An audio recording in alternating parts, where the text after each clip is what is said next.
The excitement in seeing F1 teams launching their brand new cars after a long wait is a completely different feeling, and finally we get to see a glimpse of the first car in 2022 grid with Haas launching a 3D render of their VF22.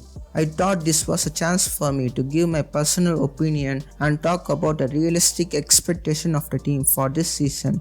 I am Kiran Prasad here and welcome to Racing World.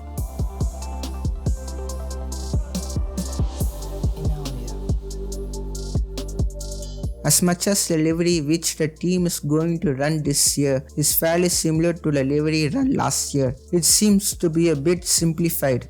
If we compare it with the side shot of the last year car, we can see that the Russian flag is made recognizable with the red line going through the car livery with red, blue and white in between. Now on the 2022 car livery, the red line that defines the flag is completely gone, with only the red and blue stripes running across the car, leaving behind an emptiness over the car livery. If we look even closer, we can see an interpretation of the Russian flag on top of the front wing end plate on the older car. That is removed on the 2022 car, leaving behind only the Uralkali sponsor. As much as I didn't like the last year livery when it was showcased before the start of last season, it did grow on me as the season progressed, even though they had a slower car. If you ask me, I will say that I will prefer the last year livery over the 2022 car over this new one.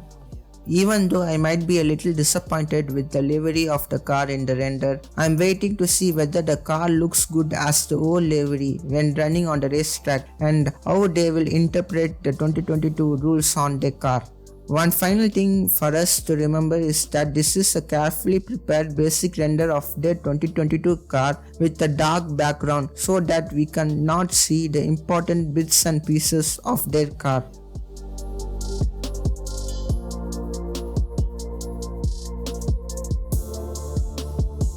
I like seeing the Haas F1 team implementing their own nose in their 2022 car in their own way instead of following the design of Mercedes or some other team. But I was indeed surprised to see how wide the side pods were with a small air intake in the 3D renders of the car. After looking into it a little deeper, I could see two reasons why the side pods were wide. It is mainly dictated by how compact the Ferrari power unit along with the gearbox is implemented in the car and to protect the driver during crashes.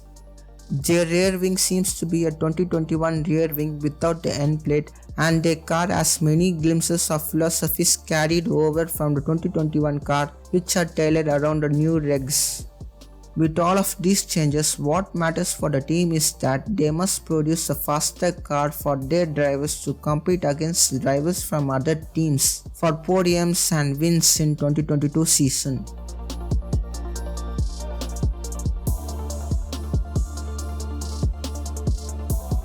Well, coming on to the team side, the Haas F1 team had a roller coaster like season from 2016 onwards since they started in Formula 1. Getting 8th in the Constructors' Championship in 2016 and 2017 for a team starting out in Formula 1 for the first time, finishing 5th in 2018 due to an amazing chassis and engine, but ultimately falling into 9th in 2019 due to poor understanding in chassis and a bad sponsorship. They had struggled till the end, finished in 9th and 10th in 2020 and 2021 respectively. Due to the budget cap, a lot of personnel were transferred from Ferrari to Haas F1 team, and with the employment of Simone Resta as a technical director from Ferrari 2019 and 2020 within the team has enabled them to fabricate their own cars in their own factory and enable them to solve problems that may occur in the car faster and better than before.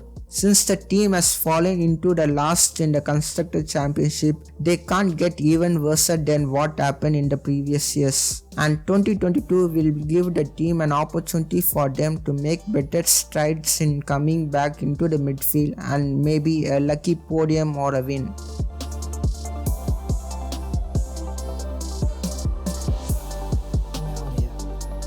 What concerns me the most is the driver lineup of the team. On one side, Mick Schumacher raced with a difficult slow car with many crashes under his bag throughout the season. He showed glimpses of talent when racing and could have done better if he had a better car.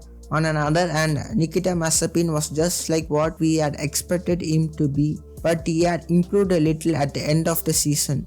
Both drivers had many close incidents among themselves and blamed one another for it to be happening.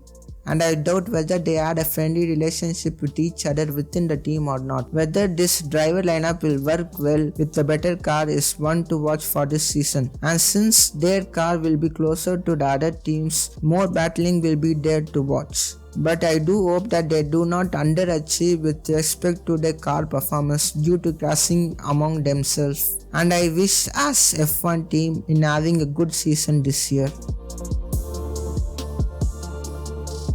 In the end, after looking at the car livery with the basic design in the render, I have to give 4 out of 10 because I can't say this is the best among the other car liveries that are going to come from other teams.